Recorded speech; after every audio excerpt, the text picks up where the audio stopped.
emocionante assistir esse vídeo gravado com as crianças, que são alunos e alunas da nossa escola dominical, gravado no ano de 2019, no domingo de Ramos. As crianças certamente já estão bem diferentes de 2019, 2 anos se passaram, já cresceram bastante. No espírito da alegria transmitida nesse vídeo que nós acabamos de ter no nosso culto, eu quero compartilhar com vocês uma fábula.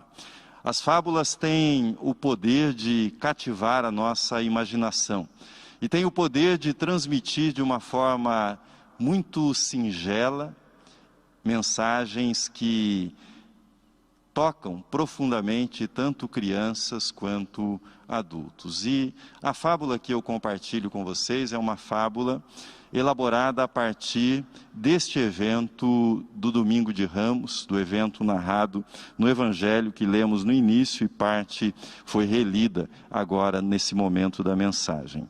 A fábula é a seguinte: o jumentinho da história narrada no Evangelho acordou no dia seguinte ao evento narrado no Evangelho, e nem sequer se deteve para tomar o seu café da manhã, comer a palha, mas já foi logo para a rua.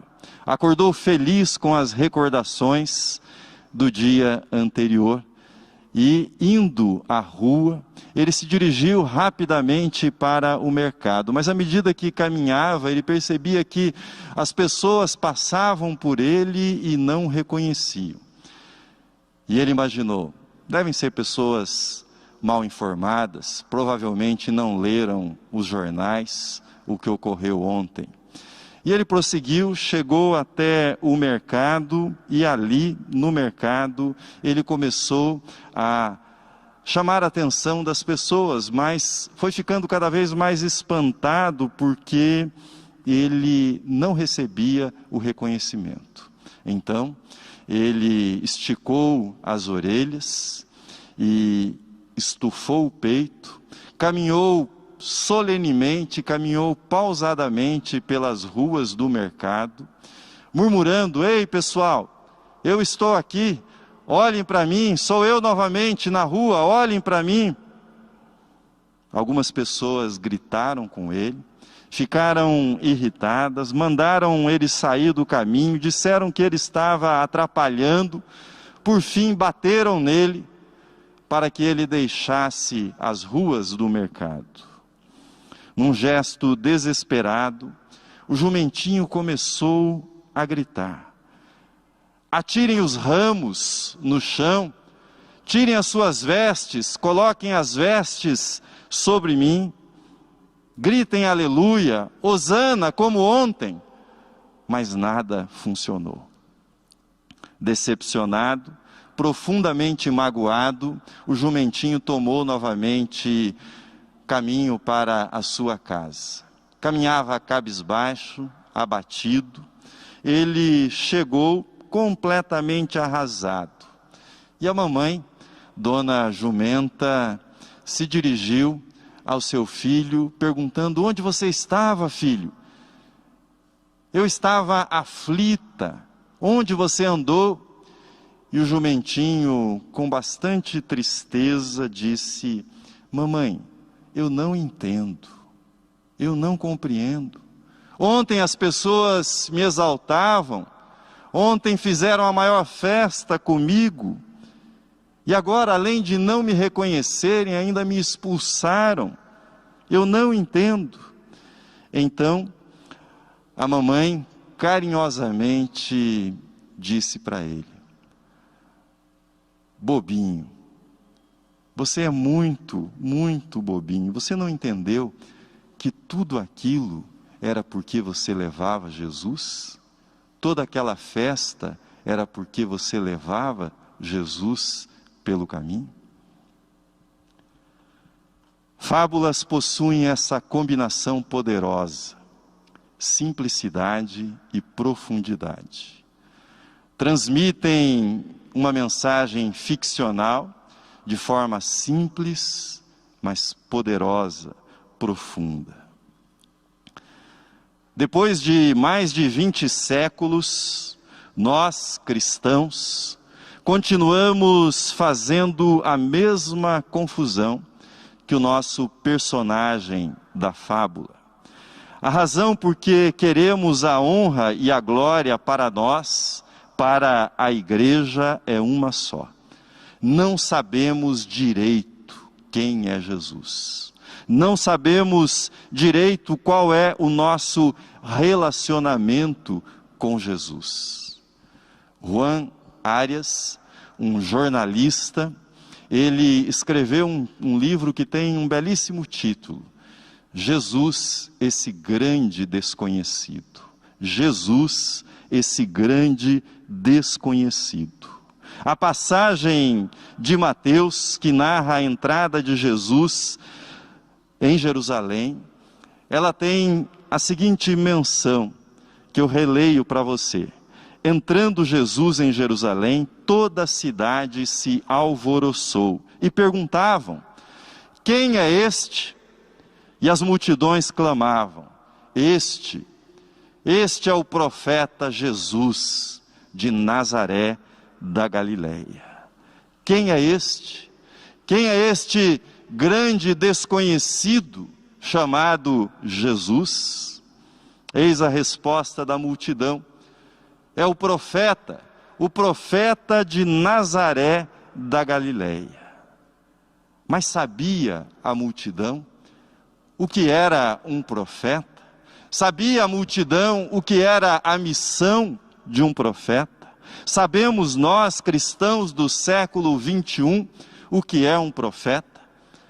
Se você frequentou a escola dominical, se você estudou os catecismos reformados, talvez você esteja apto a dizer que Jesus tomou sobre si 3 ofícios: rei, profeta e sacerdote. E a resposta está correta. Mas será que nós sabemos o que é um profeta? Quem é este? Quem é este? Quem é este? Este é aquele que pensamos conhecer, mas desconhecemos. Este profeta, este que chamamos de Jesus, é aquele que pensamos, enquanto cristãos, conhecer, mas tantas vezes o desconhecemos. Este é aquele para o qual a multidão faz festa na entrada de Jerusalém, mas dias depois, a multidão grita: crucifica-o, crucifica-o, crucifica-o. Afinal, ele não fala aquilo que nós queremos ouvir.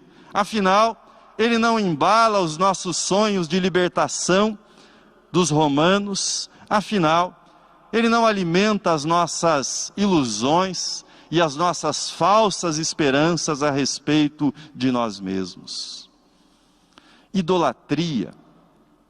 Idolatria não diz respeito somente à confecção de imagens materiais, sejam madeira, pedra, ouro, qualquer outro tipo de imagem para representar a divindade, para representar Deus. As idolatrias mais perniciosas, mais destrutivas, são aquelas que consistem em imagens mentais. São as chamadas idolatrias do coração.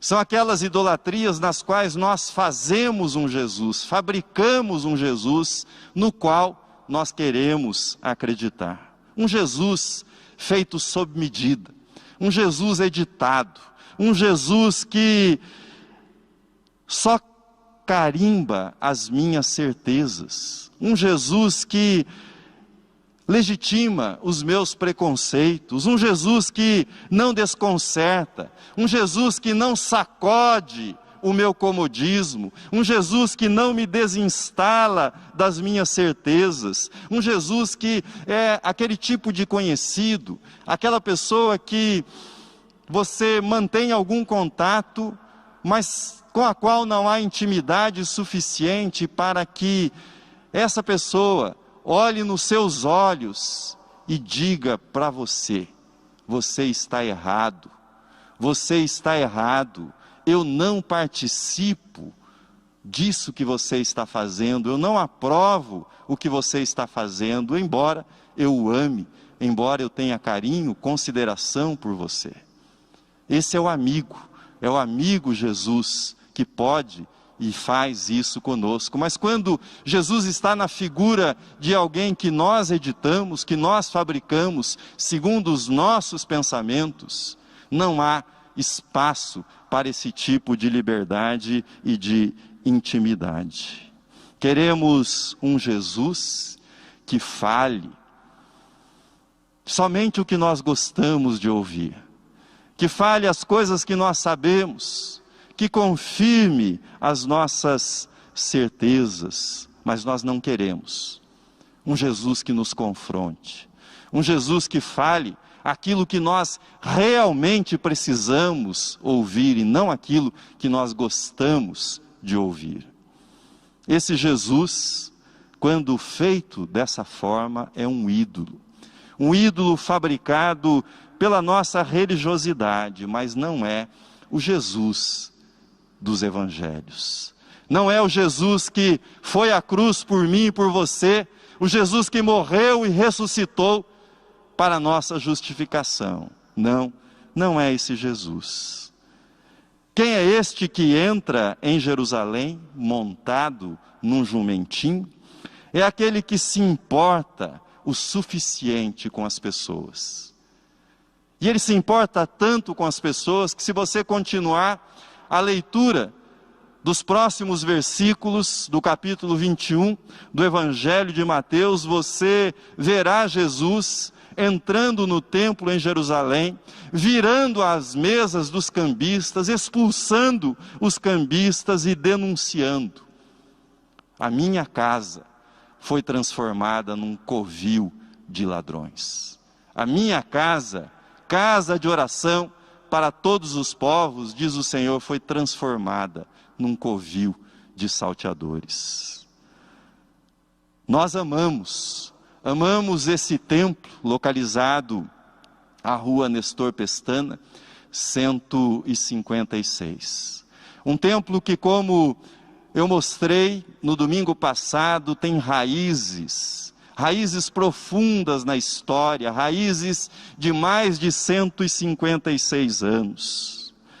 Mas, meu caro irmão, minha cara irmã, nós amamos esse lugar, mas se no tempo em que você congregou aqui, que você esteve presencialmente nesses bancos que hoje estão vazios, se no tempo que você esteve nesse templo, você não entendeu que você pode, que você deve adorar a Deus na sua casa, em todo lugar, e deve fazê-lo em espírito e em verdade, se no tempo que você assentou-se nesses bancos, você não entendeu isso, eu devo dizer-lhe, você não entendeu nada sobre Jesus.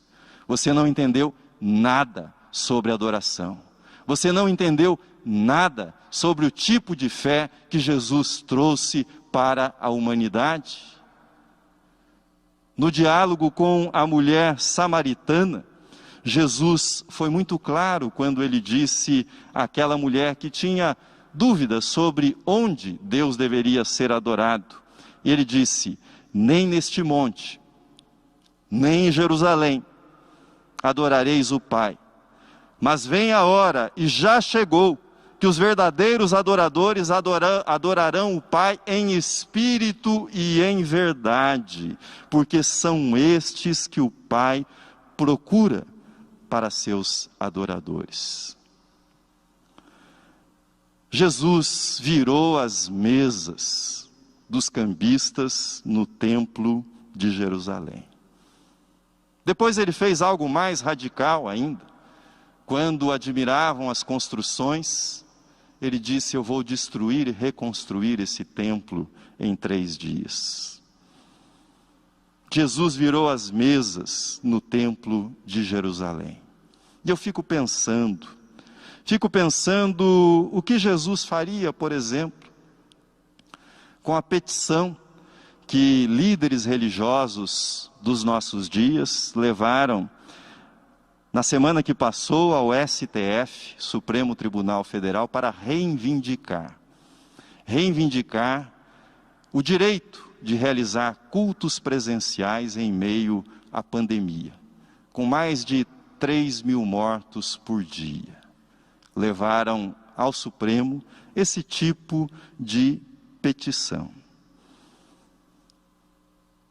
Jesus certamente diria: não coloquem meu nome nisso. Talvez num gesto de radicalidade, como no Templo de Jerusalém, ele rasgasse esse tipo de documento e diria aos sacerdotes Anás e Caifás dos nossos dias: depois de 2.000 anos,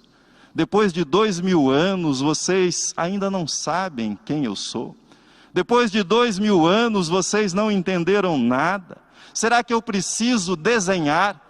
Será que eu preciso escrever com o dedo na areia para que vocês entendam? Nem neste monte, nem em Jerusalém adorareis o Pai, mas vem a hora e já chegou, em que os adoradores, os verdadeiros adoradores, adorarão o Pai em espírito e em verdade. E são esses os adoradores que o Pai procura. Quem é este que entra montado num jumentinho em Jerusalém? É aquele que pensamos conhecer, mas desconhecemos tantas e tantas vezes nos nossos caminhos. É aquele que nós chamamos de profeta, mas queremos que ele nos diga aquilo que nós achamos que ele deve nos dizer. É aquele para quem nós endurecemos o nosso coração e tapamos os nossos ouvidos. Quem é este? É aquele que nós pensamos conhecer, mas desconhecemos. Mas há uma segunda verdade que devemos refletir nesta pergunta: quem é este? Este é aquele que pensamos seguir, mas tantas vezes nos desviamos dele, da sua palavra, do seu ensino, da sua natureza amorosa. Poucos dias depois da entrada triunfal pelas ruas de Jerusalém, o profeta de Nazaré, da Galileia, andaria novamente pelas ruas, não sobre o jumentinho, mas ele andaria pelas ruas sob o peso de uma cruz que ele levava nas costas, por mim e por você. Uma cruz que ele levava nas costas já feridas, já rasgadas pelas chibatadas desferidas pelos romanos. Poucos dias depois da entrada triunfal, este profeta de Nazaré carregaria nas costas, nos ombros, a cruz.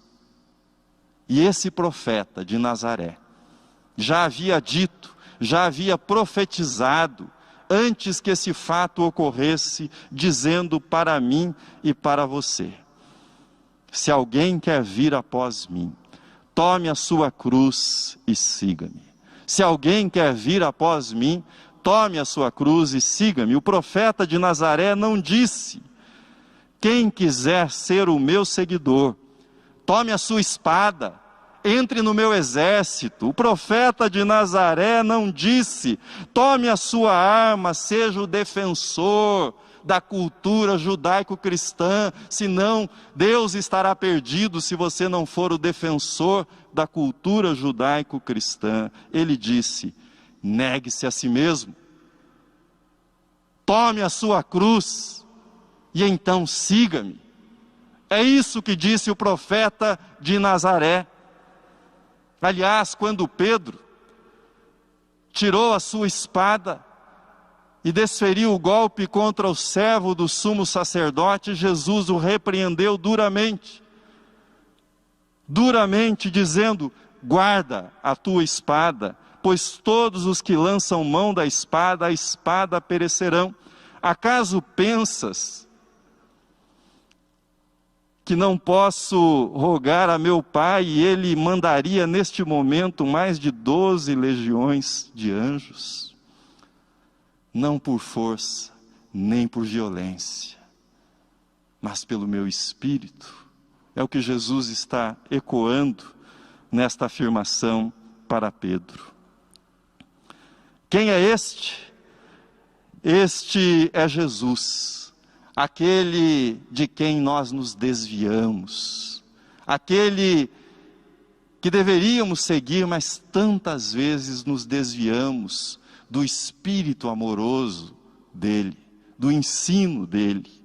Este é aquele de quem nos desviamos quando esquecemos que ele jamais pediu que nós fôssemos seus defensores, seus soldados, mas ele pediu que nós fôssemos seguidores, discípulos, imitadores de Jesus, que fôssemos após ele, carregando a nossa cruz a cada dia. Quem é este? É aquele de quem nós nos desviamos todas as vezes que no caminho nos desviamos do ferido, daquele que precisa da nossa ajuda. Este é aquele que virá em glória outra vez. E na glória da sua majestade ele reunirá as nações à sua presença. E ali, na sua presença, ele separará os justos dos injustos. E essa separação não terá como base se você ia ao templo ou não ia ao templo. Qual era o endereço do templo no qual você comparecia? Ele não perguntará em que endereço nós adoramos, mas ele nos julgará por quanto do amor dele existiu em nós, nas nossas ações, naquilo que nós fizemos durante a nossa vida. É isso que está claro quando ele diz: vinde, benditos de meu Pai, entrai na posse do reino que vos está preparado desde a fundação do mundo. Porque tive fome e me destes de comer, tive sede e me destes de beber, era forasteiro e me hospedastes, estava nu e me vestistes, enfermo e me visitastes, preso e fostes ver-me. Então perguntarão os justos: Senhor, quando foi que te vimos com fome e te demos de comer, ou com sede e te demos de beber? E quando te vimos forasteiro e te hospedamos, ou nu e te vestimos? E quando te vimos enfermo ou preso e te fomos visitar? O rei respondendo lhes dirá: em verdade vos afirmo que sempre que o fizestes a um destes meus pequeninos irmãos, a mim o fizestes. Este é Jesus, o profeta de Nazaré da Galileia. Profeta que começou o seu ministério pregando, lá na Galileia: arrependei-vos, arrependei-vos e crede no Evangelho. Este Jesus, é o único que foi capaz de entender a nossa necessidade mais profunda. Ele é o único que foi capaz de entender esse grito humano: salva-nos, salva-nos. Mas ele não veio para salvar-nos dos persas, dos romanos. Ele não veio para salvar-nos de qualquer império ou qualquer grupo que esteja, na nossa visão, ameaçando a civilização. Ele não veio para salvar-nos dos comunistas, dos ateus, dos capitalistas, das big techs. Não. Ele veio para salvar-nos de nós mesmos, dos nossos pecados, do poder destruidor dos pecados na nossa vida, daquilo que os pecados nos levam a fazer com o nosso próximo. Ele veio para nos salvar, para nos arrancar da nossa indiferença, da nossa hipocrisia. Ele ouviu o nosso grito: salva-nos, e veio para salvar-nos de nós mesmos, da nossa condição destruidora, daquilo que nos corrói por dentro. Quem é este? É o profeta de Nazaré. Profeta de Nazaré da Galileia, que continua proclamando: arrependei-vos e crede no Evangelho. Quem tem ouvidos para ouvir, ouça, dizia o profeta de Nazaré da Galileia. Amém.